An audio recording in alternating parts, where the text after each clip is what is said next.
Այո, ձեզ սիրելիներս, մենք ձեզ հետ շարունակում ենք քննարկել Շիմոն Բաղավատամը եւ այս պահին ուսումնասիրում ենք 3-րդ երկի 12-րդ գլուխը։ Ես հույսով եմ, որ ձեզ համար բավականին հետաքրքիր է լսել արիացիների նկարագրությունը, նրա վերաբերյալ, թե ինչպես է ընդհանրապես արարվել նյութական աշխարհը։ Մենք տեսնում ենք, որ արիացիները իրենք շատ մեծ հոգեբանություն են դնում նյութական աշխարհի արարման մեջ, որտեղ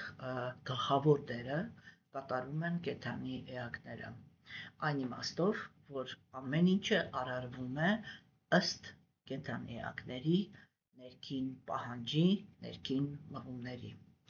Այսինքն ամենագլխավոր գաղափարը, որը տարբերում է հրեաների գաղափարախոսությունից, արիացիների գաղափարախոսությունը ինքը խոսում է նրա մասին, որ ոչ թե գերագույն Աստծո ազնվորությունը ինքը ինչ-որ մի մտադրությամբ արարել էր ուրեմն դրախտը եւ այնտեղ տեղավորել առաջին ուրեմն երկու անձնավորություններ, եւ ասենք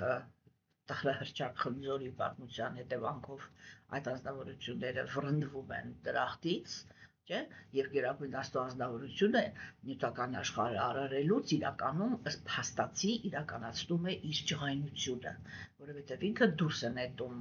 Ադամին եւ Եվային, ուրեմն բազմաթիվ անեծքներ նրանց տալով, նրանց նյութական գոյությանը։ Եվ դա նշանակում է, որ բոլոր այն տառապանքները, որոնք իրենք գոյություն ունեն նյութական աշխարհում, դրանց հիմքում դրված է գերագույն Աստծո ազնվորության ջղայնությունը, այսինքն իրականում ատելությունը, որովհետև ջղայնությունը դա ատելության ուրեմն հետևանք է։ Հիմա, սիրելիներս, եւ հետո անցնում են մի որոշ ժամանակ, եւ այդ նույն հրեաները իրենք ուրեմն հրամցնում են աշխարհին այն գաղափարը, որ գերագույն Աստծո ազնվորությունը ինքը սեր է, բարձվում է։ Եվ իհարկե մենք այստեղ տեսնում ենք, ես հույսով եմ, որ նրանք հասկանում են, որ ռուսերեն ասում են նիչիվո լիչնովը, չէ, մենք ուղղակի քննարկում ենք գաղափարախոսությունները եւ այդ գաղափարախոսությունները օֆիցիալ ներկայացված են հենց իրենց գրվածքներում եւ երբ որ մենք ասում ենք, որ հրեաները ներկայացրեցին այսպես կամ այնպես, դա չի նշանակում, որ մենք հրեաների դեմ ինչ-որ բան ունենք։ Դա նշանակում է, որ մենք համաձայն չենք այն գաղափարների հետ, որոնք իրենք առաջ են քաշել եւ հույսով եմ, որ գոնե այդ իրավունքը ունենք։ Մենք տեսնում ենք, ամենայն դեպս ինձ համար արիացիների գաղափարները շատ ավելի ընդունելի են, շատ ավելի հոգեհարազատ են, շատ ավելի տրամաբանական են եւ հոգեբանության տեսանկյունից շատ ավելի խոր են։ Մենք տեսանք, որ արիացիները իրենց գաղափարները կանոնում են նրանում, որ կենդանիակը ինքը ի սկզբանե ունի ազատություն։ Ինքը ի սկզբանե ունի վերաբերվելու ազատություն եւ իր սկզբնական ընտրությունը, այդ ամենաառաջին ընտրությունը, որը կենդանիակը անում է, կայանում է նրանում, թե արդյոք կենդանիակը ինքը ցանկություն ունի ապրել գերագույն Աստծո ազնվորության կողմից արարված աշխարհում, թե ոչ։ Եվ որ կան կենդանիակներ, որոնք իրենք դժգոհ են մնում իրենց դիրքից, որը իրենց նախատեսված է իրենց համար հոգևոր աշխարհում, իրենք ցանկություն են ունենալ հնարավորություն, ապացուցել, որ իրենք կարող էին շատ ավելի նշանակալից դեր ունենալ։ Մենք տեսնում ենք, որ գերագույն Աստծո անձնավորությունը ինքը շատ փափուկ, շատ բարի կերպով համաձայնվում է դրան, որ եթե ուզում եք ուղղակի հոգեբանական տեսանկյունից, ուրեմն դուք չեք կարող այլևս գործել այս աշխարհում, որովհետև այս աշխարհի մտադրության տակ դրված է իմ ցանկությունը, որպեսզի բոլորս եւ ես եւ այս աշխարհում ապրող կենդանիակները վայելենք մեր գոյությունը։ Եթե դուք ուզում եք ծավալել մրցակցություն, դա արդեն նշանակում է, որ այդ մրցակցական հարաբերությունների մեջ լինելու են տուժողներ եւ հոգեոր աշխարհի երանությունը ինքը փլուզվելու է։ Այսինքն ձեր ցանկությունը ինքը այսպես սկզբնականորեն իր մեջ պարունակում է այսպես ոչ այնքան գեղեցիկ հասարակություն։ Եվ եթե դուք ուզում եք դրանում համոզվել, ես ձեզ հատկացնում եմ առանձին տարածք, այն բոլոր նրանք, ովքեր այդ նույն, այսինքն եթե դուք ուզում եք մրցակցել ուրիշների հետ, ուրեմն դուք պետք է հայտնվեք ձեր նմանների մեջ, ովքեր իրանք էլ են ուզում մրցակցել, եւ այդ փորձի միջոցով տեսնեք, թե ինչի կվերածվի այդ ժամանակ աշխարհը, ինչի կվերածվեն հարաբերությունները, ինչի կվերածվի կենդանեակի կյանքը։ Եվ ուրեմն մենք տեսնում ենք, որ դրանից հետո արիացիները իրենք նկարագրում են, որ այ նյութական աշխարհը դա կենդանի էակի պատասխանատվության դաշտն է, որտեղ ինքը ինչ որ մի հայտ է ներկայացրել, եւ այդ հայտը իրականացնելու համար, այսպես էլ շատ կոշտ մրցակցության մեջ է մտնում ուրիշ կենդանի էակների հետ, եւ ուրեմն սկսում է պայքարը։ Այդ պայքարի մեջ միշտ կան տուժողներ։ Եվ դրա պատճառով ընդհանուր առմամբ նյութական աշխարհը ինքը լցվում է դաժանությամբ եւ տառապանքներով։ Չհասկանալով, մոռանալով այդ քոքը հոգեբանական կենդանիակները այդ մոռացության մեջ, ուրեմն այսպես խելագարված, եթե կարելի է այդպես ասել, շարունակում են մեկ-մեկում ցավեցնել։ Բայց Գերագույն Աստծո անձնավորությունը ինքը մի քայլ է անում, որը նույնպես իր իմաստության եւ բարիության քայլն է։ Ինքը մտածում է, որ դե, բա, կոպիտ այսպես տնավարի եթե ասեմ, այս դմբլոները ինչ-որ մի բան են որոշել, որտեղ ինձ համար բացարձակ պարզ է, թե այդ ամեն ինչը ինչով է ավարտվելու, չէ՞, եւ այդ թե ինչով է ավարտվելու, ուրեմն հիմա ես պիտի քայլ անեմ, որպեսզի, ասենք, ես համաձայնություն եմ տվել, որ այդ կենդանիակները հայտնվեն նյութական աշխարհում, հիմա պիտի ապահովեմ, որտեղ անպայման, երբ որ կենդանիակի դուռը կգա իր գործունեության հետևանքները որպես տառապանք, չէ՞, ինքը անպայման կարող է ուզենալ այդ տառապանքներից ազատվել։ Ու երբ որ ինքը կուզենա այդ տառապանքներից ազատվել, ուրեմն ես պետք է իրենց ապահովեմ ճանապարհ, որպեսզի իրենք կարողանան դուրս գալ նյութական աշխարհից։ Եվ այդ ճանապարհը, որը նյութական աշխարհից դուրս գալու ճանապարհն է, կոչվում է հոգևոր կյանք։ Այսինքն Գերագույն Աստծո ազնվորությունը այդ ժամանակ, ուրեմն նյութական աշխարհում ապրող իրար հետ մրցակցության, թշնամանքի, ուրեմն մթնոլորտում գոյատևող կենդանիակներին առաջարկում է այն, ինչ կոչվում է կրում։ Աստվածամերժության դարաշրջանում կրոնականությունը ինքը մասնատվում է եւ այլանդակվում անճանաչելի դարձնելով նրան։ Եվ մենք փորձ ենք կատարում քննարկել արիացիների կողմից իրականացվող կրոնականությունը, որը ինքը ապահովում էր երկու արդյունք, երեք նույնիսկ։ Ուրեմն առաջինը դա նա էր, որ կենդանիակները, որոնք իրենք հետևում են Գերագույն Աստծո իրոք Գերագույն Աստծո ազնվորության խորհուրդներին, հասարակությունը ինքը հաստատվում է համագործակցության մեջ։ Այսինքն մարդիկ սկսում են իրար հետ մրցակցելու եւ թշնամանք տածելու փոխարեն մեկ-մեկու հետ համագործակցել։ Այդ համագործակցության դաշտը ինքը կոչվում է առաքինության դաշտ։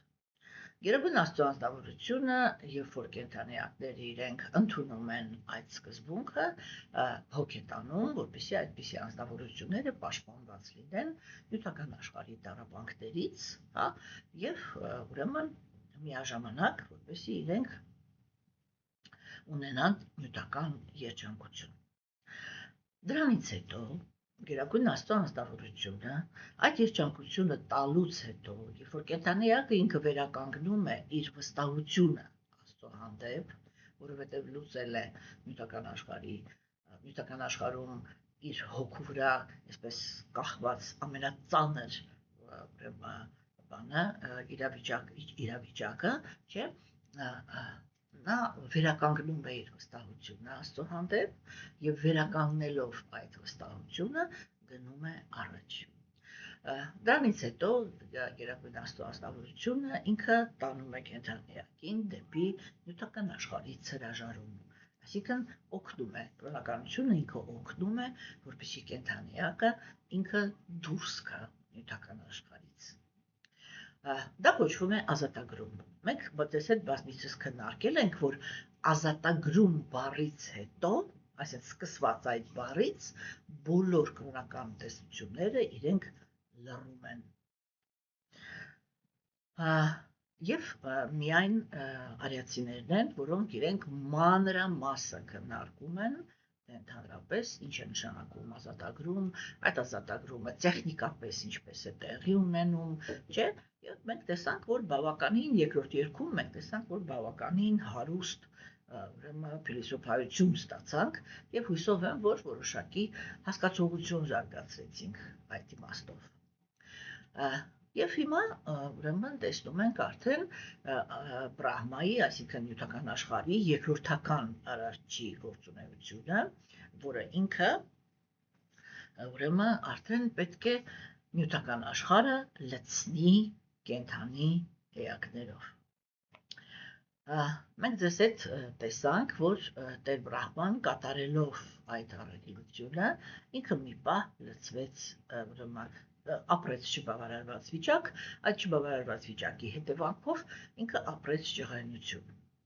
Սովորաբար մարդը, երբ որ ինքը ջղայնանում է, ուրեմն առաջի բանը, որ ուրեմն տեղի է ունենում, դա ազդում է իր շնչառության վրա,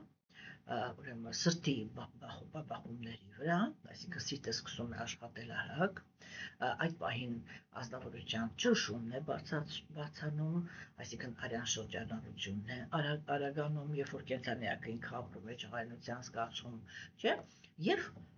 միմիկայի վրա դա անպայման արտահայտվում է որպես գիտած ունքեր։ Եվ ուրեմն մենք տեսանք, որ այդ գիտած ունքերի մեջ Տեր Բրահմայի հենց այդ կետից, որտեղից որ ջղայնությունը ինքը կուտակվում է, դուրս եկավ ռուդրան, այսինքն ավիրման սկզբունքը։ Մենք դες հետ խոսեցինք արիացիների պատկերացումների մասին, թե որովհետև ասենք մենք հասկացանք, որ իրականում Տեր Բրահման ինքը ջղայնությունը կամ ավիրման էներգիան չհերքեց, ավելին երբ որ ինքը տեղ էր տալիս ջղայնության կամ ավիրման էներգիային, մենք տեսանք, որ ավիրումը ինքը նյութական աշխարհի գործընթացների կարևորագույն մասն է, այսինքն տիեզերական կարգականոնի մեջ ավիրման սկզբունքը նույնքան կարևոր է, ինչքան արարման եւ պահպանման սկզբունքները։ Եվ հենց ավիրման եւ այդ ավիրման եւ ստեղծման էներգիաներն են, որոնք իրենք դինամիկա են տալի, այսինքն շարժում են տալի նյութական աշխարհին։ Հույսով եմ, որ այդ քննարկումները օգնեցին ձեզ, որպեսզի դուք վերանայեք ձեր վերաբերմունքը, որովհետև իրականում արիացիների ամենագլխավոր գաղափարներից մեկը ուրեմն կայանում է նրանում, որ կենդանիակը ինքը ոչ մի նյութական աշխարհում ոչ մի էմոցիայից չպիտի հրաժարվի, որովհետև նյութական աշխարհը դա երկակիության աշխարհ է, այսինքն այստեղ կա սեր եւ կա ատելություն, այստեղ կա բարիություն եւ կա դաժանություն, հասկանում եք, չէ՞, եւ այդ իմաստով մենք ուրեմն կարողանում ենք հասկանալ, որ եթե կա դաժանություն, կա, ասենք, արատավոր արարքների հանդեպ հակում, սա միանգամից նշանակում է, որ իրականում մենք պետք է շատ լուրջ վերաբերվենք դրան, որ մենք իրավունք ունենք այդ երևույթներին վերաբերվել բացասական։ Հասկանում եք, որովհետև միայն այդպիսի վերաբերմունքն է, որի հետևանքով կենդանիակը ինքը միջոցներ է ձեռնարկում, որպեսզի այդ երևույթները կասեցնի։ Կրոնականությունը ինքը փորձում է այս աշխարհի դաժանությունը կասեցնել քարոզով, այսինքն բառի մակարդակով փորձել կենդանիակներին բերել համագործակցության եւ բարիության դաշտ։ Հիմա, տեսեք, երբ որ մենք ինչ-որ մի գաղափար ենք առաջ քաշում, չէ՞, ընդհանրապես այդ բլոկ սխեմայի գաղափարը ինքը շատ լավ գաղափար է, էլի։ Երբ որ մենք բան ենք ինչ-որ մի հատ գաղափար ենք առաջ քաշում, չէ՞, մենք պետք է տեսնենք, ասենք, կա արատ, եկավ բլոկ, արատ։ Եվ հիմա ես օրինակ հոգևոր մարդ եմ, ինչպես ես պիտի վերաբերվեմ արատին, չէ՞։ Տեսեք, կա սկզբնական վերաբերմունքը։ Սկզբնական վերաբերմունքը հոգևոր մարդու միշտ բարի է։ Այսինքն հոգևոր մարդը առաջին հերթին փորձում է արատի հետ խոսել, հա, փորձել արատավոր ազնվորությանը համոզել, որպեսզի ինքը հրաժարվի իր արատավոր գործունեությունից։ Ինչ է նշանակում արատավորին համբերել։ Այդ գաղափարը ինքը ինչ է նշանակում։ Դա նշանակում է, որ հոգևոր մարդուն առաջարկվում է, ես բազմիցս քննարկում եմ, հոգևոր մարդուն առաջարկվում է թույլ տալ, որպեսզի արատը ինքը շարունակի գործել։ Ինչ է տեղի ունենում, երբ որ արատը շարունակում է գործել։ Երբ որ ինքը շարունակում է գործել, ինքը վնաս է տալիս։ Տառապանք է պատճառում ուրիշ կենդանի էակներին։ Ուրեմն ո՞րն է արիացիների գաղափարը։ Ինքը ասում է, եթե անկախ նրանից, թե դու հոգևոր ես թե ոչ, չէ՞, եթե դու ունես ռեսուրս կանգնացնել արատը, դու անպայման արատը պիտի քեզ ջղայնացնի։ Որովհետև դու հասկանում ես, որ սա նյութական աշխարհում ատելություն, թշնամանք մտցնող երևույթ է։ Մարդկությանը տարել են այն ճանապարհով, չէ, որ իրենց պետք է ներել, իրենց պետք է սիրել եւ սիրո էներգիան պիտի ամեն ինչը հաղթի։ Արդեն 2000 տարի մարդկությունը ինքը փորձում է այդ գաղափարախոսությունը իրականացնել։ Եվ մենք տեսնում ենք, որ ոչինչ չի փոխվում։ Դրանից ոչ մի արատ դեռ չի կանգնել։ Ավելին, քրիստոնյա աշխարհը զավթել են աստվածամերժերը, եթե մենք լուրջ ենք խոսում։ Հասկանում եք։ Եվ ես դա միշտ ասում եմ, որ մեր ժամանակներում իրականում չկա քրիստոնյա աշխարհ, որովհետև բոլոր քրիստոնյա պետությունները իրենք հայտարարակիր ունեն, որ իրենք աշխարհիկ աշխարհ են։ Այսինքն դա պետություններ են, որտեղ ամեն մեկը իրավունք ունի լինել ոչ կրոնական։ Իսկ ինչ է նշանակում ոչ կրոնական։ Այդ ոչ կրոնականը ինչին է ազատություն տալիս։ Դաժանությանը։ Ազատություն են տալիս կրքերին։ Ազատություն են տալիս մարդու այդ բոլոր արատավոր հակումներին։ Հասկանում եք, չէ՞։ Քայքայվան պրոցեսների եւ այլն եւ այլն։ Դրա համար մենք տեսնում ենք, որ գաղափարախոսությունը, որը ինքը քարոզում է բարի լինել արատավորության հանդեպ, հաստացի պրոիգրալը։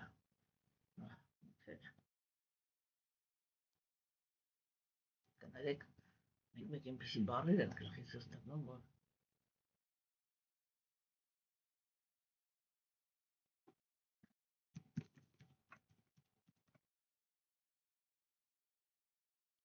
պարտվել, հա, այսինքն փաստացի պարտվել են արատավորներին։ Եվ արատավորները գտնվելով այսպես կոչված քրիստոնյա տարածքում, չէ, իրենց համար ազատ ապրում են արատավոր կյանքով։ Եվ կա կրոնականության դաշտ, որոնք ռեալ, այսպես կոչված կրոնական դաշտ է, որտեղ ապրում է ըստ կրոնական օրենքների, չէ, բայց այդտեղ էլ կրոնականությունը իրականացվում է բռնությամբ։ Հասկանում եք, որտեղ շատ է բռնության կամպանիան։ Տեսեք, հասկանում եք, սա իրական կրոնականության հետ, ես հույսով եմ, որ երբ որ մենք քննարկում ենք, դուք տեսնում եք, որ այս ամեն ինչը իրական կրոնականության հետ ոչ մի կապ չունի։ Այսինքն մարդը ինքը գտնվում է կամ կրոնականության բռնության ազդեցության տակ, աղանդավորության ուրեմն գաղափարախոսության տակ, որ մենակ սա, այստեղ մենակ մուսուլմանություն, այստեղ մենակ քրիստոնեություն, այստեղ մենակ հինդուիզմ, այնտեղ մենակ ես, այնտեղ մենակ ես։ Հասկանում եք, չէ՞։ Եվ ես կարծում եմ, որ աշխարհին երևի թե ամենամեծ օրինակը ցույց են տվել հենց Հնդկաստանում։ Չէ՞, որովհետև Հնդկաստանում շատ մեծ հանդուրժողական վիճակ կա, ասենք բազմազան կրոնականություններ, այդպես խառը, ինչ ասես կա։ Այնպես չի, որ մեր իրականությունների մեջ դա Հնդկաստանին բերել է լավ արդյունքների։ Որովհետև երբ որ մենք խոսում ենք ինչ-որ մի գաղափարախոսության մասին, չէ, մենք պարտադիր մեզ process-ը հետաքրքիր չի, ոչ էլ հետաքրքիր են գեղեցիկ գաղափարները, մեզ հետաքրքիր է կոնկրետ արդյունքը, որովհետև գաղափարը ինքը սկզբից կարող է հնչել շատ գեղեցիկ։ Հա, բայց երբ որ իրանք իրար են, ինքը կարող է տալ շատ այլանդակ արդյունքներ։ Եվ մեզ հետաքրքիր է արդյունքը։ Դրա համար ամեն անգամ, երբ որ ես խոսում եմ նրա մասին, թե ինչու եմ խոսում արիացիների գաղափարախոսության մասին, միշտ արդյունքն եմ, չէ՞, շեշտում, որ դա եղել է ոչ միայն տնտեսապես եւ, ասենք, պաշտպանության անվտանգության տեսանկյունից շատ հզոր կայսրություն, դա եղել է նաև կայսրություն, որը լուծել է այն խնդիրը, որը մարդկությանը իրանցից հետո ոչ մեկ չի կարող, ոչ թե չի կարողացել, ոչ էլ այդպիսի նպատակ է ունեցել։ Հասկանում եք, այսինքն ստեղծել են երջանիկ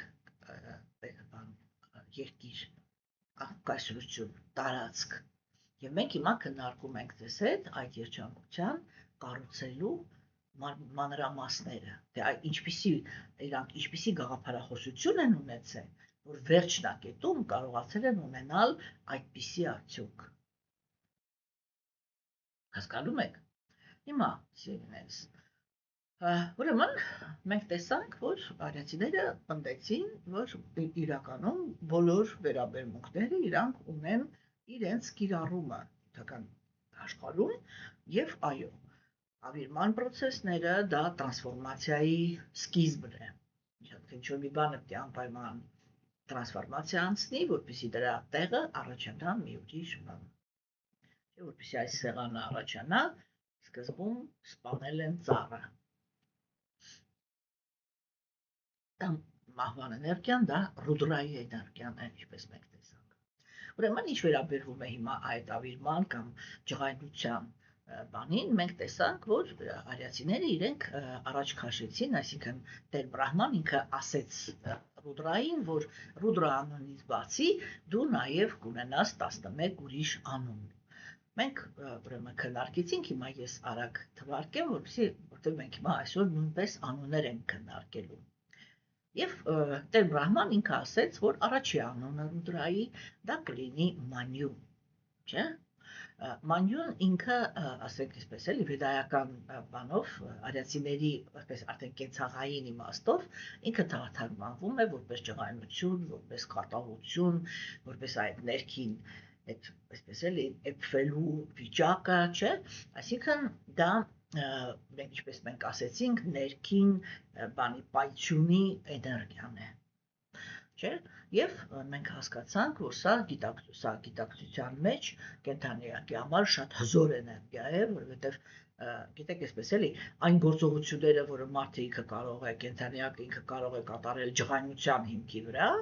հա, ինքը սիրո հիմքի վրա կարող է չկարողանա այդպիսի մասշտաբային գործողություններ կատարել, չէ՞։ Հաջորդ անունը դա մանուն էր, որը նշանակում է մտածող, բանական, հա, գիտակցություն կրող կամ կարգ սահմանող, հա, կարգ սահմանող։ Եվ սա ուրեմն ռուդրայի հաջորդ բանն էր, որտեղ ինքը մենք տեսանք, որ ռուդրան ինքը կարողանում է ոչ թե միայն լինել քաոս, այլև կարողանում է ստեղծել կարգ ու կանոն։ Երկրորդը Մահինասա անունն էր, Մահինասա նշանակում է մեծ, ուրեմն բանը նաշա կամ նասա նշանակում է ոչնչացում։ Եվ մենք տեսանք, որ այստեղ արդեն ներքին աշխարհի պոտենցիալից, որտեղ դա ներքին զրիվ ներկենթանի էակի, Մահինասա դա արդեն ռուդրայի այսպես տիեզերական տիեզերական գործընթացների մեջ մասնակցություններ, չէ, որտեղ ինքը կարող է ոչնչացնել աշխարհներ, կարող է ոչնչացնել մոլորակներ եւ այլն եւ այլն։ Հաջորդ անունը դա մահան անունն էր, որտեղ ուրեմն մենք խոսացինք դրա մասին, որ մահանը դա բաների ուժի բանն է, մասշտաբը, չէ, այսինքն սա ոչ թե արդեն լոկալ էմոցիայի մասին է խոսքը, այլ ֆունդամենտալ այդ ջղայնության բանի, այդ քայքայման բանի ֆունդամենտալ, այսպես տիեզերական չափի սուբաններ։ Մյուս անունը դա Շիվան էր։ Հա, Շիվան ինքը Շիվա անունը ինքը նշանակում է բարի բերող, չէ, այսինքն բարենպաստ բանը եւ մենք այստեղ հասկացանք, որ այո, ավիրումները իրենք կարող են լինել նաև բարենպաստ, հա, եւ մեկ-մեկ կան ավիրումներ, որոնք իրենք իրականում ողորմածություն են, չէ, եւ երբ որ ասենք օրինակ մենք ենթարկվել ենք բռնության եւ հետո Աստծուց պաշտպանություն ենք խնդրում, չէ, որպեսզի բռնակալը ինքը վերադա մեր կյանքում, մենք փաստացի խնդրում ենք, որպեսզի գերագույն անձնավորությունը վերացնի, չէ, եւ որ ինքը դա անում է եւ չարիքը ինքը վերանում է, մենք դա չենք ընկալում որպես ինչ-որ վատ երևույթ։ Հակառակը, մենք դա ընկալում ենք որպես Աստծո ողորմածություն։ Այսինքն մենք ամեն վարքյան խնդրում ենք Աստծուն, որ ինքը ինչ-որ բաների հանդեպ ջահելություն ունենա եւ ոչնչացնի, չէ, եւ երբ որ ինքը դա անում է, մենք պետք է հասկանանք, որ ինքը հենց ինքը ցույց է տալիս այդ սկզբունքը, որ ավերիչ ուժը ինքը կարող է ունենալ շատ առաքինի կիրառում։ Հիմա 6-րդը դա Ռիտադվաջա անունն էր, չէ, որը ինքը ուրեմն խոսում էր նրա մասին, որ ավիրման process-ները դա քաոսը, միշտ քաոսը չի, որ ինքը այդ տիեզերական բանի կարգուկանոնի մի մասն է։ Եվ ինքը, երբ որ ինչ-որ մի բանը քաոսի է վերածում է այն պատճառով, որ դրանից հետո առաջանում է ուրեմն կարգավորվածությունը։ 7-րդ անունը Ուգրարետան էր, որը ինքը նշանակում էր այն ազնվորությունը, որը ինքը ունի շատ, այսպես էլի, հզոր ստեղծագործական ուժ, չէ, եւ մենք այն ժամանակ խոսացինք դրա մասին, որ սա իրականում շատ հետաքրքիր պարադոքս է, որ Ռուդրան ինքը կապված է ոչ թե միայն քայքայման process-ների հետ, հա, այլ եւ ինքը այդ քայքայումը կարող է օգտագործի, որպեսզի ահռելի պոտենցիալ տա կյանքին, հա։ 8-րդը դա Բհավան էր, որը ինքը նշանակում է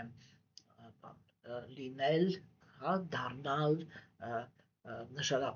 մատնանշում է էմոցիոնալ վիճակը, մենք դες այդտեղ կտեսնենք, որ Բհավա բառով ուրեմն արիացիները իրենք մատնանշում են հոգևոր զգացմունքները, հա, եւ սա ինքը շատ նուրբ անուն է, որտեղ մենք տեսանք, որ Ռուդրան ինքը նաեւ կարող է լինել այսպես էլի կայացման, փոփոխությունների միջոցով կայացման ուժ, հա։ 9-րդը դա կալաներ ժամանակը, եւ երբ որ մենք խոսում ենք ժամանակի մասին, մենք անմիջապես խոսում ենք մահվան մասին, չէ, եւ ուրեմն սա ուրեմն նյութական աշխարհի սա մի ուժ է, որը ինքը վերացնում է մարմինները, վերացնում է քաղաքակրթություններ, ինչու՞ չէ ժամանակի ընթացքում վերացնում է տարբեր տեսակի էմոցիաները, այս ուժի շնորհիվ է, ժամանակի ուժի շնորհիվ է, որ փոփոխվում են դարաշրջանները, հա, եւ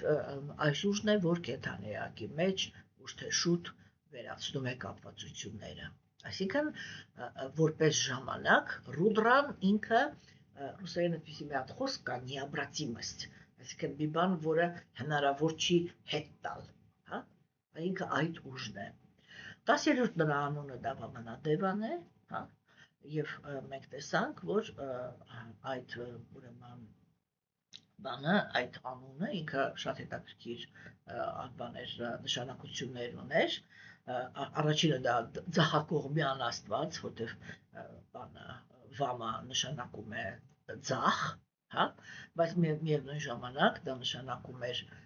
անսովոր աստված կամ հրաշալի աստվածային սկզբունք։ Սա շատ կարևոր անուն էր Ռուդրայի համար, չէ, որովհետև ուրեմն այդ բանը Վամադևան ինքը աստվածություն է, որի մասին մենք դեռ մեծ պատմություն ենք ունենալու, այն ժամանակ շատ ավելի մանրամասը քննարկենք։ Եվ վերջի 11-րդ անունը Դրիտավրատան էր, որը ինքը բան է, էլի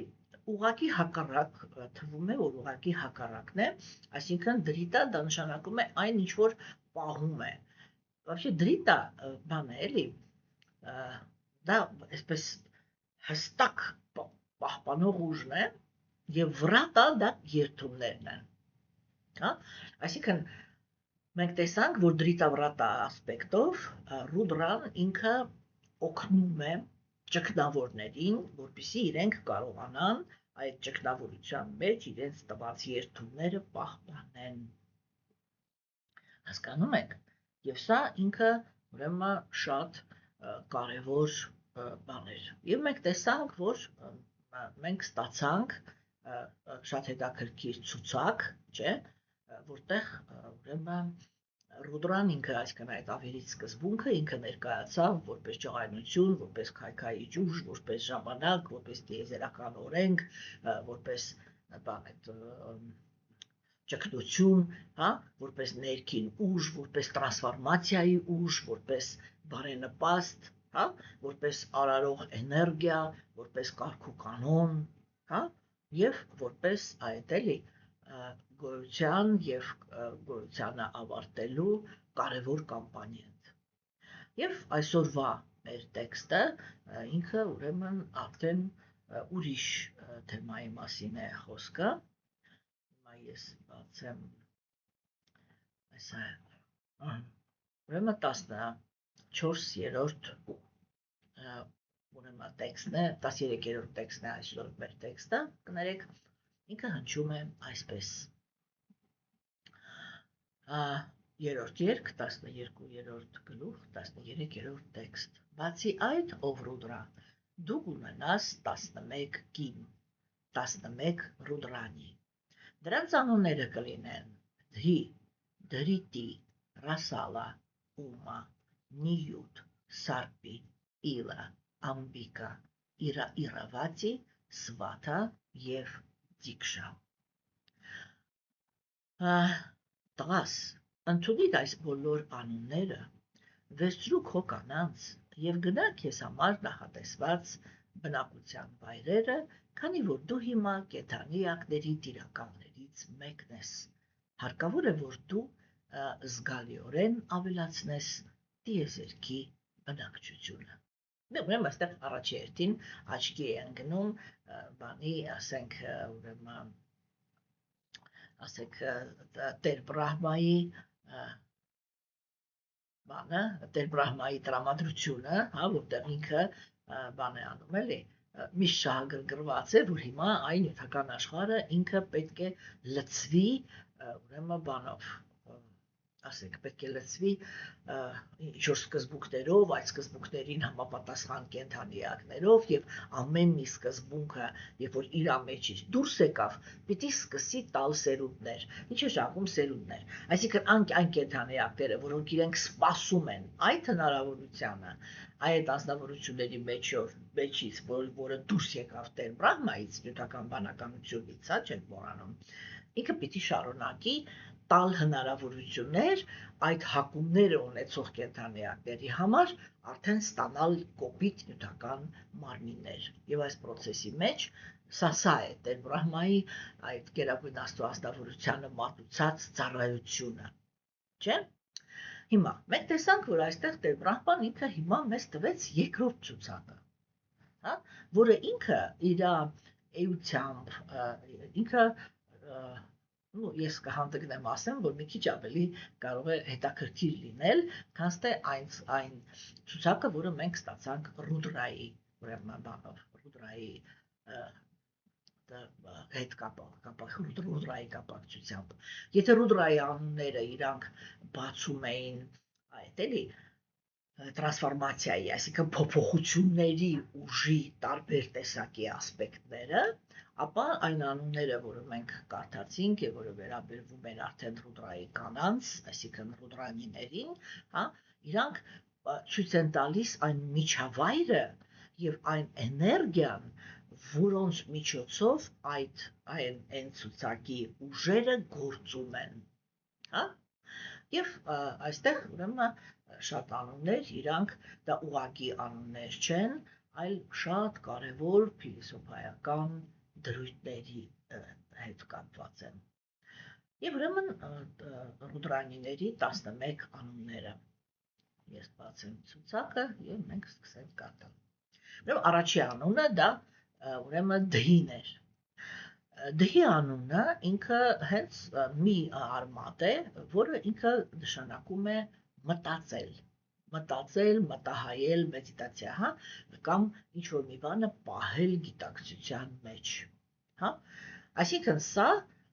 բանականության մասին է խոսքը, հա, եւ ուրեմն այս բառակապակցությունը ինքը օգտագործվում է նաեւ Գայատրի մանտրայի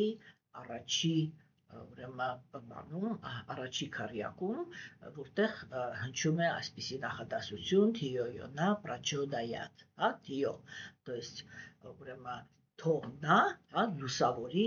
մեր բանականությունը։ Գայատրին դիմում է բացարձակին, հա։ Ուրեմն հոգեբանական տեսանկյունից սա այս անունը ինքը խոսում է նրա մասին, որ նույնիսկ բանականությունը ինքը կարող է դառնալ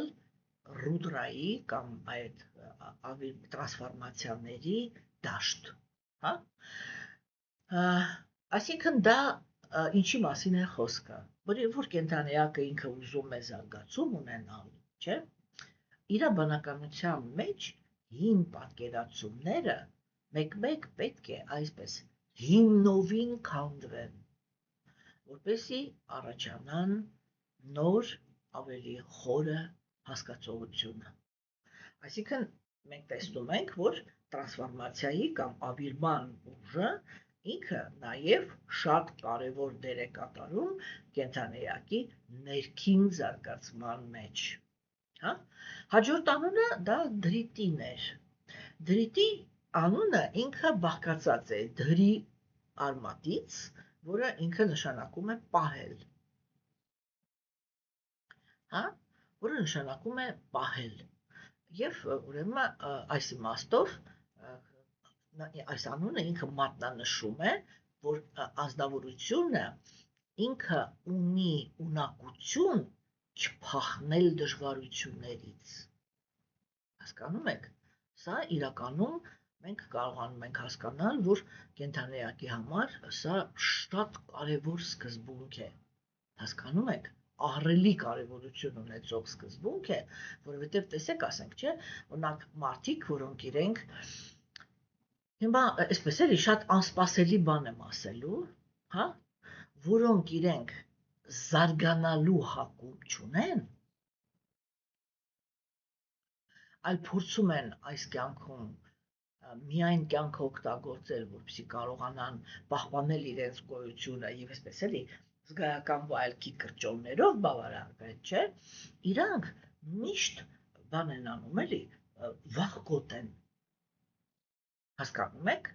Տեսեք, երբ որ մենք մարդու մեջ տեսնում ենք, որ ինքը հաստատում է, հա, որ ինքը կարողանում է կանգնել դժվարության առաջ, նայել այդ դժվարության աչքերի մեջ, չէ, վճռականություն ունի այդ դժվարությունը հաղթահարելու, այսինքն ինքը ներքին դա կոչվում է устойчивость, էլի, որ sense քառակուսու պես էլի, sense հաստատուն կանգնած, ինքը ոչ միտեղ չի փախնում, հաստատուն կանգնած դիմավորում է, հա, այդ դժվարությունը, որը գալիս է, սա միանգամից նշանակում է, որ ինքը իր ներսում այդ դրիտի սկզբունքը ունի,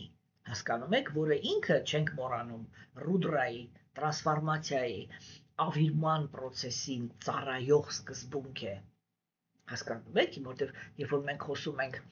ասենք, երբ որ մենք խոսում ենք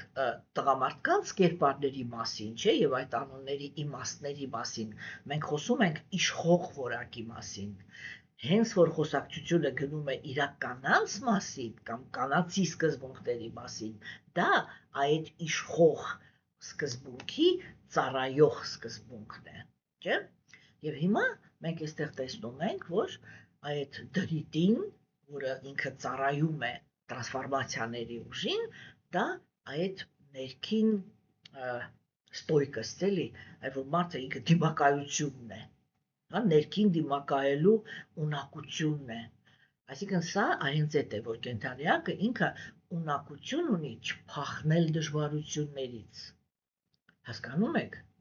Այսինքն մենք այստեղից հասկանում ենք, որ իրական փոփոխությունները, իրական տրանսֆորմացիաները իրենք անձնավորությունը իր մեջ պիտի ունենա դրիտի, որպեսզի կարողանա այդ տրանսֆորմացիաները ընդունել, չէ՞։ Տեսեք օրինակ հիմա մենք տեսնում ենք, եթե մենք արդեն այս տեսանկյունից, չէ, մի հատ նայենք մեր ազգաբնակչությանը, մենք տեսնում ենք, որ հայերը իրանք տրանսֆորմացիայի հանդեպ հակում չունեն։ Իրանք ինչ-որ միացած կերպար են վերցրել, այդ կերպարը անվանել են, որ հայը այսա է, հա։ Հիմա այդ կերպարի մեջ մշտական սխալներ ու կորուստներ ունենալով ոչ մի կերպ չեն ուզում այդ կերպարը զիջեն, հա, եւ միշտ ունեն արտագաղթ ազնվորություններ, որոնք փախնում են դժվարություններից։ Սա ինչ է նշանակում, չէ՞, որ ազգային մենտալիտետը իր մեջ չունի դրիտին, այսինքն այդ վճռականությունը, որով մարդը ինքը կենդանիակը ինքը մնում է դժվարության մեջ եւ մնում է ոչ թե այն կարգախոսով, որ ես սա եմ, ինչ ուզում եք արեք, հա, այդ ես սա եմ, ինչ ուզում եք արեք, հենց ինչ ուզում են դա էլ անում են։ Եվ այդտեղ կենդանիակը ինքը ստանում է այն, ինչ որ ինքը, այսինքն սա ոչ թե բանն է, եթե նյուպրямство, մի րոպե ոնց է հայերեն, կարևոր է էլի սա,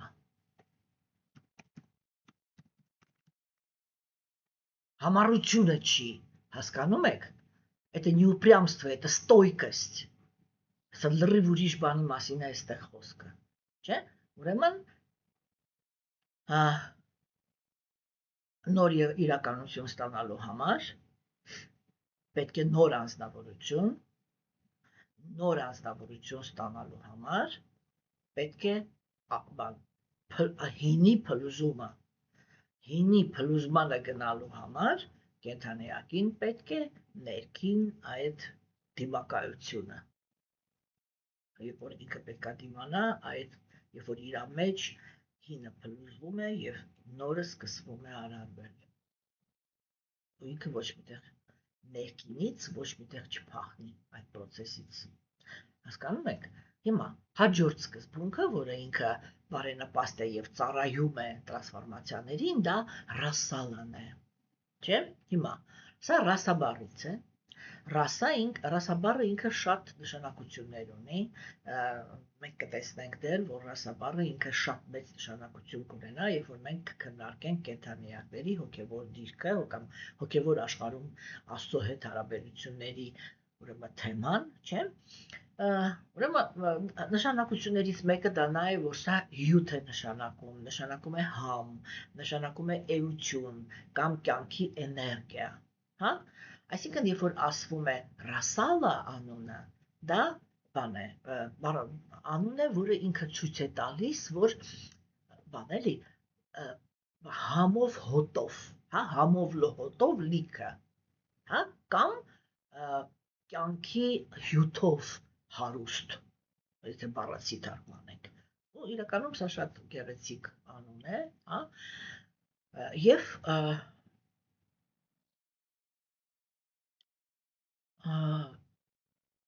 ինքը շատ հետաքրքիր կամպանիա է ցույց տալիս, հա,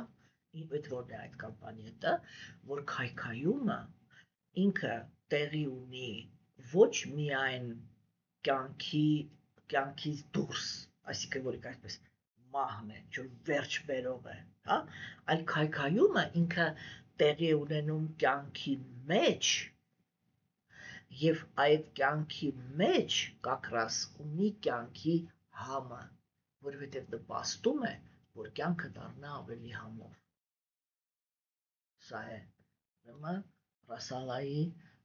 բանը էլի նախասահմանումը, եթե կարելի է այդպես ասել, դերակատարումը ընդհանրապես։ Չորրորդ անունը դա Ուման էր։ Սա ինքը Տեր Շիվայի կնոջ ամենահայտնի անուններից մեկն է եւ ունի մի քանի բացատրություն։ Այս ուրեմն բանը ասեք, այս անունը ինքը այսպես էլի կապված է բանի հետ, այդպիսի լեգենդայի հետ, որ Ումայի Պարվատի մայրը ինքը հաճախ իր աղջկան ասում էր Ումա, հա, այսինքն օ աղջիկ մի արա դա, հա, եւ այդպես ձևավորվել է Ումա անունը։ Ուրեմն փիլիսոփայական տեսանկյունից այս անունը ինքը կապ ունի լույսի, գիտելիքի, հոգևոր էներգիայի հետ եւ Ուման դա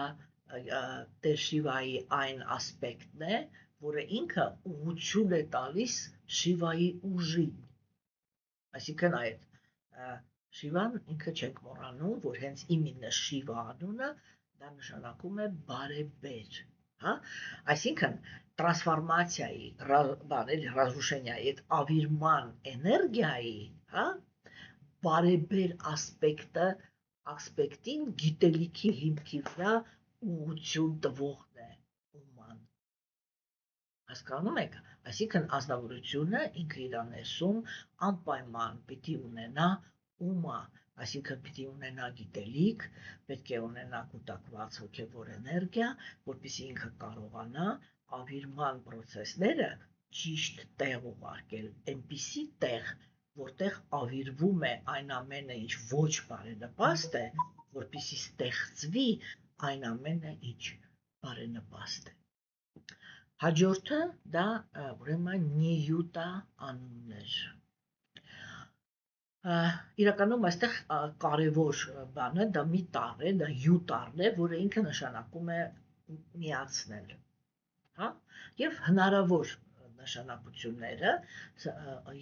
Նիյուտա բանի անվան դա կարող է լինել բանելի միացություն, հա, այսինքն այսպես կարգավորված ինչ-որ մի բան կամ բազմազանություն եւ ուրեմն այս անունը ինքը կապված է բանի հետ էլի օրգանիզованность, մի բան, որը ինքը կարգավորված է։ Հասկացաք։ Եվ սա ինքը նույնպես շատ կարևոր թեմա է։ 6-րդ անունը ուրեմն այդ կանանց Ռուդրայի դա Սարպի, հա։ Ուրեմն Սարպի ինքը նշանակում է բան հալածյող եւ վեդայական բանի մեջ, կուլտուրայի մեջ դա ուրեմն ընդհանրապես իրանք այդ ձեթերի վրա երբեք ոչինչ չեն եպում, այսինքն իրանք համարում են, որ տաքացնել եւ տաք վիճակում օգտագործել կարելի է միայն կարագը, այսինքն հալածված յուղը, իսկ ձեթերը պետք է օգտագործվեն միայն սառը վիճակում, այսինքն եթե նույնիսկ օրինակ ասենք ազնվորությունը ինքը միայն ձեթ է օգտագործում եւ օրինակ սուպ է պատրաստել, չէ, եթե ինքը սուպ է պատրաստում, ինքը այս սուպ ինքը պիտի պատրաստի վերջացնի, թողնի որ դա գոլանա եւ հետո նոր այդտեղ այ հում վիճակում ձեթ լցնի, որտեղ ձեթը ինքը երբ որ տաքացավ, ինքը շատ դեպքերում ոչ միայն կորցնում է իր օգտակար բաները, այլև սկսում է վնասել օրգանիզմին, հա։ Դրա համար արիական քաղաքակրթության մեջ գհին, այսինքն հալածրած յուղը ինքը այդ սնուցելու, հա, կյանքը պահելու եւ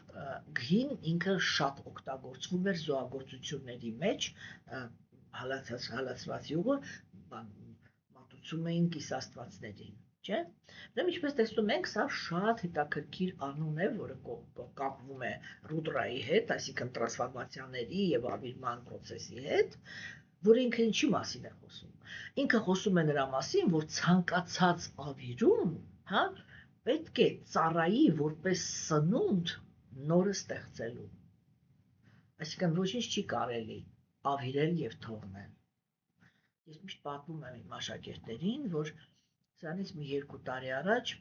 բացարձակապես պատահականորեն ես ինչ-որ ընկա մի հատ դոկումենտալ ֆիլմի վրա, որտեղ էքստրասենսերը խոսում էին նրա մասին, թե ինչպես են տարբեր երկրների էքստրասենսերի խմբերը աշխատում նրա վրա, որպեսզի հնարավորություն ունենան ավիրել որևիցե մի երկիր, հասկանում երկրի մեջ սկսեն ավիրման process-ներ, հա, այսպես էլի, ընդհանրապես այդ երկիր չմտնելով։ Եվ օրինակը բերվում էր սովետական միության քանդելու process-ը, թե ասենք ինչպես են աշխատել դրսի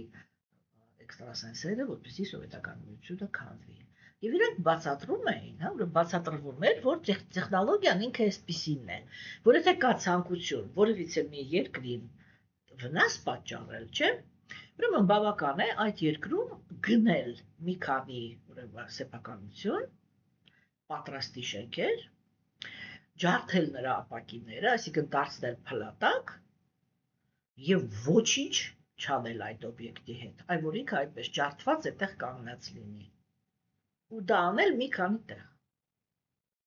Եվ իրենք ասում են, կա հետաքրքիր օրինաչափություն,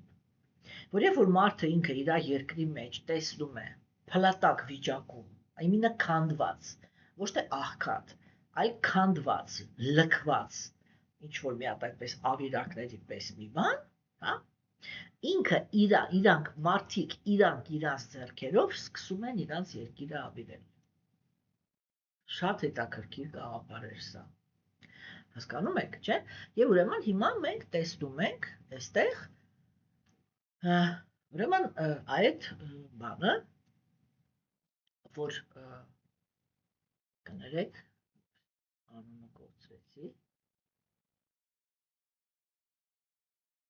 Հա, այ որ բանը ինքը այդ ավիրումները, չէ, իրանք կարող են այդպիսի իրակ բան ունենան, էլի, այդպիսի դերակատարություն, տեսեք, եւ այդտեղ չի տեղի ունենում այդ տեղափոխումը, չէ՞։ Դրա համար իրանք ասում են սարպի, այսինքն ամեն մի, երբ որ դու ինչ-որ մի բան քո մեջ քեզանից դուրս պետք հասկանում ես, որ ուզում ես ոչնչացնել, այդ ոչնչացումը ինքը անպայման հենց տեղում դու պիտի հասկանաս, թե ինչով ես լցնելու այդ տեղը, որ ինչը որ ավիրվել է։ Եվ երբեք չի կարելի ավիրել, եթե տեղը ոչինչ չես լցնել։ Հասկանում եք։ Հաջորդ անունը դա իլան է։ Սա շատ հետաքրքիր, գեղեցիկ, հին վեդայական, այսինքն արիական անուններից է, ինքը մատնանշում է հողը, մատնանշում է խոսալու ունակությունը, մատնանշում է բաների,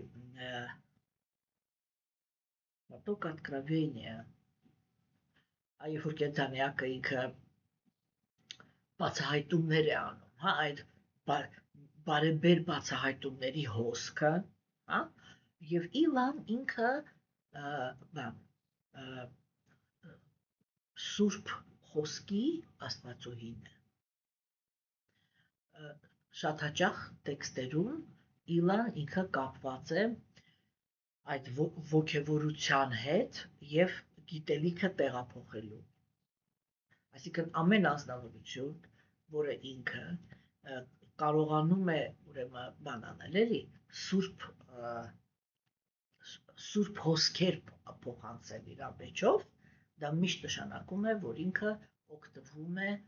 մայր իլայի հովանավորությունից։ Հա? Եվ ուրեմն հասկանում ենք, որ այս երևույթը ինքը նույնպես բան է, էլի, ինչ որ ասենք, տեսեք, երբ որ գալիս են աստվածային գիտելիքի հոսքերը, չէ, իրանք ավիրում են նյութական աշխարհի իլյուզիան։ Բայց դրանով իրանք ինչի են նպաստում։ Իրանք նպաստում են ուրեմն այս աշխարհում առնվազն այս աշխարհում առաքինությունը հաստատելու։ Ամբիկա, հա, ամբա խոսքը ինքը նշանակում է մայր, պաշտպանող։ Այսինքն ամբիկա, եթե մենք բառացի բանանենք, ինքը խոսում է բանի մասին, կրտսեր մայր, հա, կամ սիրող մայր։ Եվ շատ ասպասելի է, չէ, այս սիրող մայր սկզբունքը տեսնել Ռուդրայի կողքին։ Հա, այսպես այնչի վաստեղով։ Սա խոսում է նրա մասին, չէ, որ այդ ավիրման էներգիան ինքը իրականում տիեզերական մասշտաբով, չէ, ինքը գոյություն ունի որպես այդ կյանքի հանդեպ, նյութական աշխարհի հանդեպ Աստծո կողմից ոնց որ մայրական սիրո դրսևորում։ Հասկանում եք։ Չէ՞։ Եվ այո, շատ դեպքերում Գերագույն Աստծո ազնվորությունը ինքը ոչնչացնում է այս աշխարհում այն, ինչ մենք կոչում ենք չարիք։ Ինչու համար։ Որպեսզի սովորական, եթե նույնիսկ էգոիստ, բայց ոչ ագրեսիվ կենդանի էակներին հնարավորություն տա հանգիստ ապրելու։ Հա։ 9-րդ անունը դա Իրավացի անունն էր, որը ինքը դա Իրավացի անունն էր, չէ, որը ինքը կապված է Իրա, ուրեմն արմատի հետ, եւ մատնանշում է ջուրը, մատնանշում է հոսքը, եւ որպես հետևանք մատնանշում է բարեբերությունը, բերքա, ну, в общем, այդ պլադարոդիա, որ բերք տվող, հա, այսինքն Իրավացին ինքը բերում է այն հոսքերը, հա, այսինքն բանել հարուստ է ջրով, այսինքն սնուցող, հասկանում եք, եւ Հնդկաստանում հիմա այս պահին էլ կա գետ, որ ինքը հենց այդպես էլ կոչվում է, չէ, այսինքն հարուստ ջրերով, եւ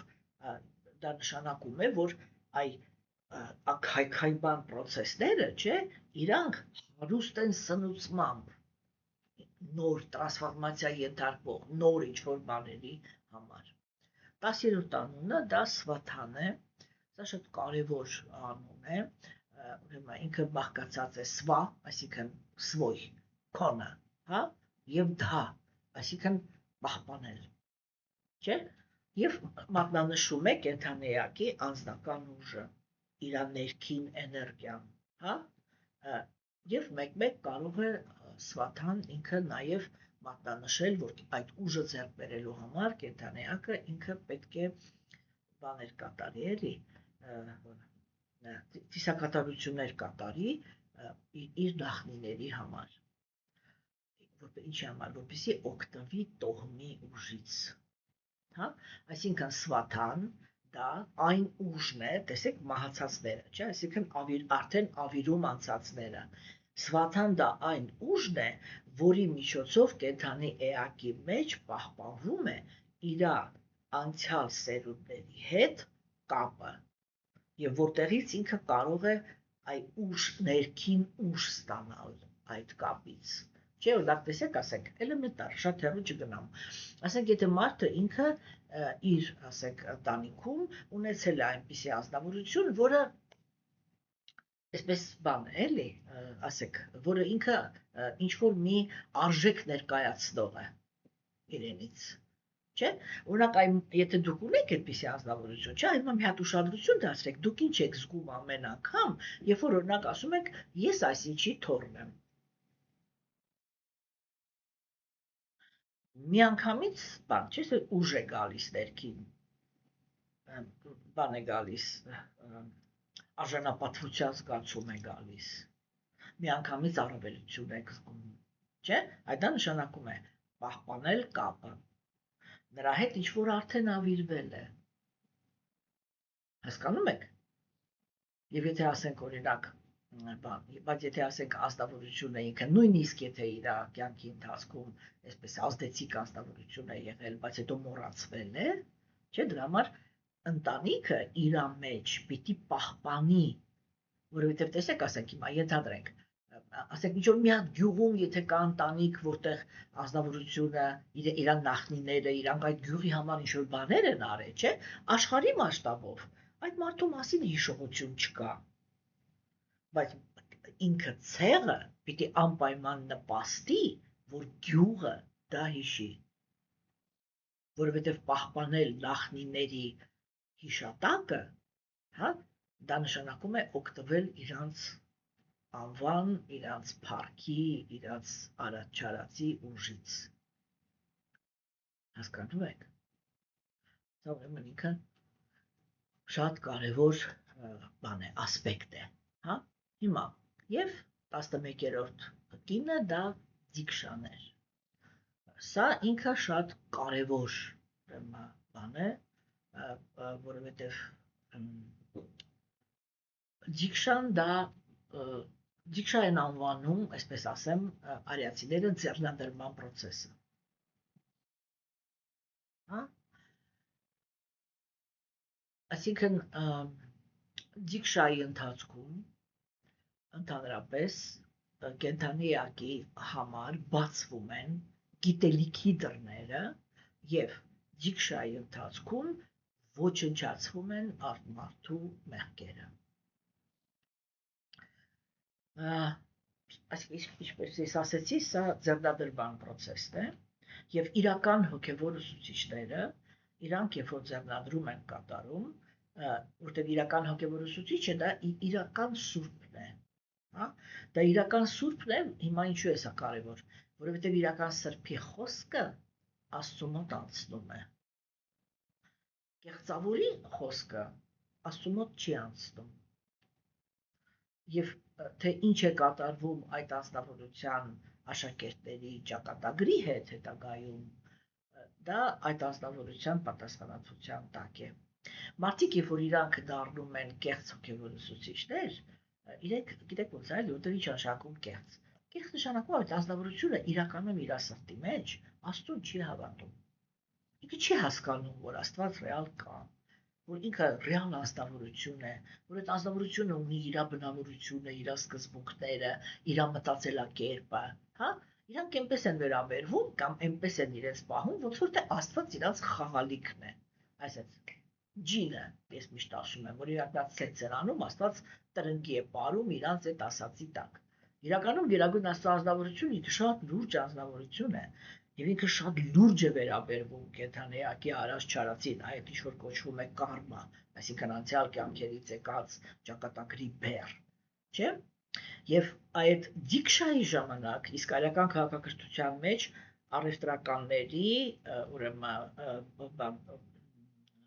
իշխանավորների եւ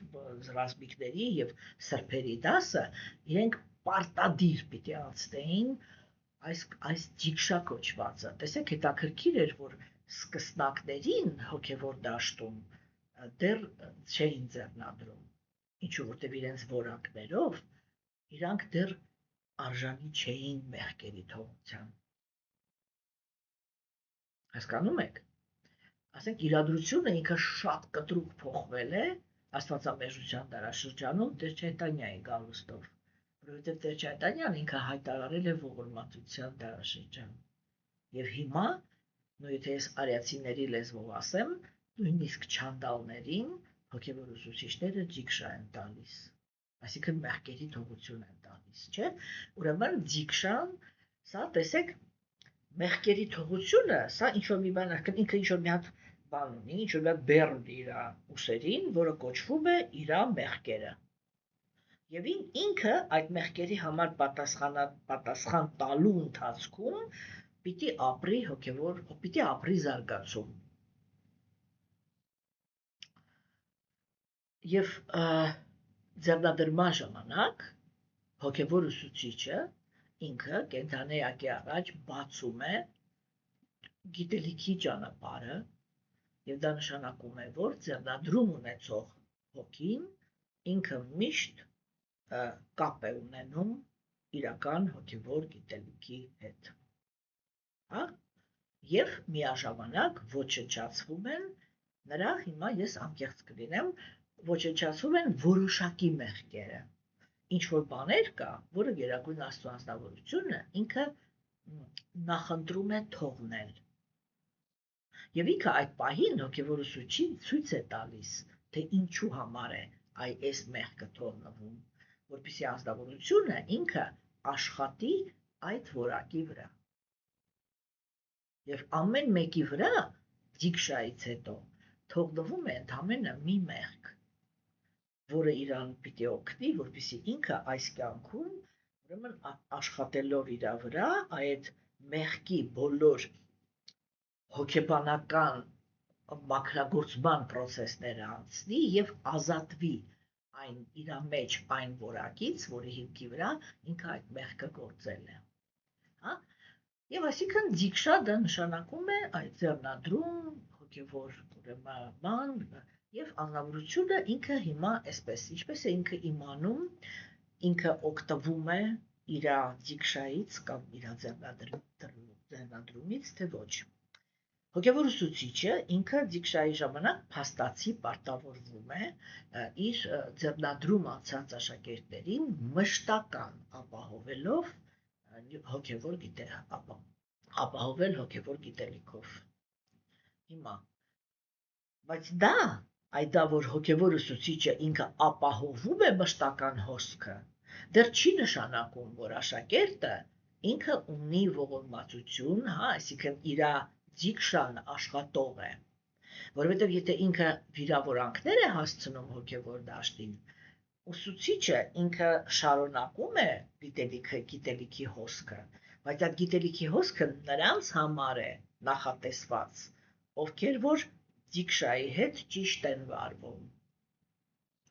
Եթե անձնավորությունը ինքը վիրավորանքներ հասցնող է, գիտելիքի էներգիան ինքը այսպես իրան շրջանցում է։ Ինչ է դա նշանակում։ Դա նշանակում է, որ ձևականորեն մարդը ինքը կարող է տարիներ շարունակ համարվել այդ անձնավորության աշակերտը։ Հասկանում եք։ Ինչպես ինքը պիտի իմանա իր ներկայությունը որպես աշակերտ ձևական է, թե իրական։ Ինքը ընկալում է գիտելիքի էությունը, ազդվում է գիտելիքով եւ գիտելիքը փոխում է իրան։ Այդ ժամանակ ինքը պիտի հասկանա, որ իր դիքշան կամ իր ձեռնադրումը ինքը գործող է, այսինքն իր եւ իր հոգևոր ուսուցչի միջև կա սերտ կապ։ Եթե ինքը այսպես փաստացի նստած է այդ գիտելիքի պատոկի մեջ, բայց ոչ մի բան չի կարողանում ըմբռնել, ոչինչից չի կարողանում ազդվել, հասկանում եք, դա նշանակում է, որ իր դիքշան կամ իր ձեռնադրումը ձևական է։ Հա, եւ սա ինքը շատ այսպես սիմվոլիկ էր, որ վերջինը թվարկվեց հենց դիքշան։ Հա? Ուրեմն, եթե մենք արդեն, այսինքն մենք այսպես մանրամասն նայեցինք, թե անուններից ամեն մեկը ինչ է ընդհանրապես նշանակում, չէ՞։ Բայց երբ որ ասենք մենք այսպես մի ընդհանուր նայենք այս անուններին, չէ՞, ուրեմն թվարկությունը ինքը ուղղակի բառացի թվարկ է, կներեք ես նախապես դուրս եմ բերել, որ չշփոթեմ բերնականությունը, հա։ Ես կկարդամ ուղղակի։ Տեսեք, առաջինը, չէ, դա բանականությունն է։ Հետո գալիս է այդ բանել, այդ ստոյկս, էլի, որ մարդը ինքը ամուր կանգնած է։ Հետո գալիս է կյանքի համը, հոգևոր գիտելիքը, միացությունը, սնունդը, խոսքը եւ բաների, откровение։ Երբ որ ճշմարտությունն է բացահայտվում, հա, մայրական հոգատարությունը, կյանքի հոսքը, ներքին բանը, պատերքը, աջակցությունը, չէ, եւ վերջում հոգևոր ձեռնադրումը։ Հասկանում եք, տեսեք, այս սրանք են այն բաները, այն սկզբունքները, որոնք իրանք սնուցում են, ծառայում են ռուդրային։ Եվ սա ինքը շատ անսպասելի բան է, չէ, ցուցակ է, չէ։ Ինչի համար, որտեղ սովորաբար ռուդրային կամ տեշիվային իրան ընկալում են ուղղակի այսպես էլի շատ բաներ, այսպես արտաքնապես ընկալում են որպես ավիրող Աստված, հա? Բայց մենք տեսնում ենք, որ իրա կանանց, այսինքն իրան սնուցող այն սկզբունքները, որոնք բրդում են իրան, որ ինքը իրականացնի իրա նախասահմանումը, չէ՞, իրանք ստեղծեցին բացարձակապես ուրեմն ուրիշ մի հատ իրականություն, մի հատ ուրիշ նկար տվեցին մեզ, չէ՞։ Այսինքն մենք տեսանք, չէ՞, որ ռուդրան ինքը գործում է, եթե որ ինքը ավիրիչ է, թվում է, որ ինքը քաոս ստեղծող է։ Բայց մենք այստեղ տեսանք, որ ինքը գործում է ոչ թե քաոսի միջոցով, ինքը գործում է բանականության միջոցով, ինքը գործում է կարգավորվածության միջոցով, ինքը գործվում է այդ էլի, որ ազնվորությունն է ինքը տեղյակ է լինում, պասվիշենիա, այ որ ինքը տեղեկացված է, գիտելիքի միջոցով, մայրական ուրեմն հոգատարության միջոցով, հա, հոգևոր այդ էլի որ հոգևոր փոխանցման միջոցով։ Այսինքն մենք այստեղ տեսանք, որ սա դեռ մեր նախնական խոսակցությունն էր, որտեղ հետագայում մենք բավականին համով մեծ պատմություն ենք ունենալու Շիվայի հետ կապված, այնտեղ շատ ավելի մանրամասն կխոսենք նրա մասին, չէ՞։ Այսինքն մենք տեսնում ենք, որ Բհագավատամը ինքը հենց ամենաառաջի քայլերով նյութական աշխարհում ավիրվածություններ ստեղծելու սկզբունքը ինքը մեզ ներկայացնում է ոչ թե մի կույր process, որը ասես գալիս է ու պետք չի ոչնչացնում է։ Այո, իհարկե, մարդը ինքը այդպես է ընկալում։ Ինչու՞։ Որովհետև երբ որ գալիս է ոչնչացումը, այն ինչ որ ոչնչացվում է, լիքը կենդանիակներ կան, որոնք այդ երևույթին կապված են, չէ՞։ Բայց իրականում երբեք այդպես չի լինում, որ ոչնչացվի ինչ-որ մի բան,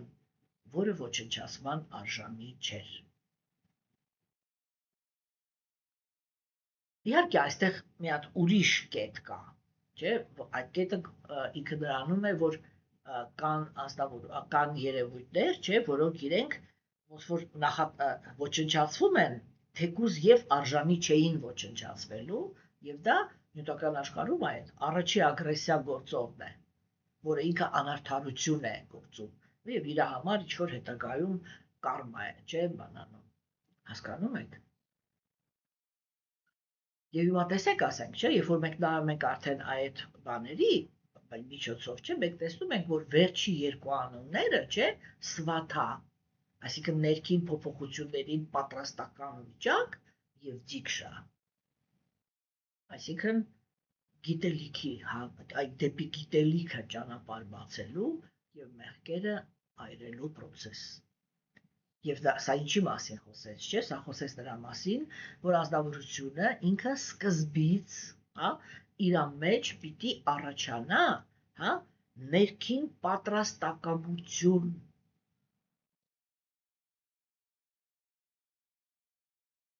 Ապրել ներքին փոփոխություններ։ Այդ ինչ որ կոչվում է ներքին հոգևոր կյանք, երբ որ ազնվորությունը աշխատում է իր այդ, որ ինքը բարձրանա թշնամանքի եւ կրքերի բնորոշ բնությունից բարձրանա դեպի առաքինություն եւ տուդա դալշը։ Հասկանում եք, եւ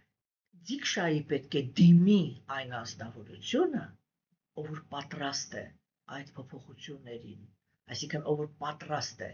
ընդունի ռուդրային, որը կսկսի իր մեջ ավիրել ամեն ոչ բարենպաստ բան իր հոգու համար, հա, եւ նոր միակ այդ պատրաստակամությունից հետո ազնվորությունը ինքը ստանում է ձեռնադրում եւ ձեռնադրումից հետո հոգեվոր գիտելիքը ինքը սկսում է ավիրել հին ազնվորությանը մեր մեջ եւ արարել նորին։ Հասկանում եք, սա ինքը իմ կարծիքով շատ գեղեցիկ ավարտ էր այս թեմային։ Եվ այսօր այսքանը, սիրելիներս, Ստեսություն ձեզ, լուրջ եղեք և նրա մեջ, երբ պատրաստվում եք ձեռնադրում ստանալու, և լուրջ եղեք նրա հանդեպ, երբ ձեռնադրումը արդեն ստացել եք։ Այսօր այսքանը, ստեսություն։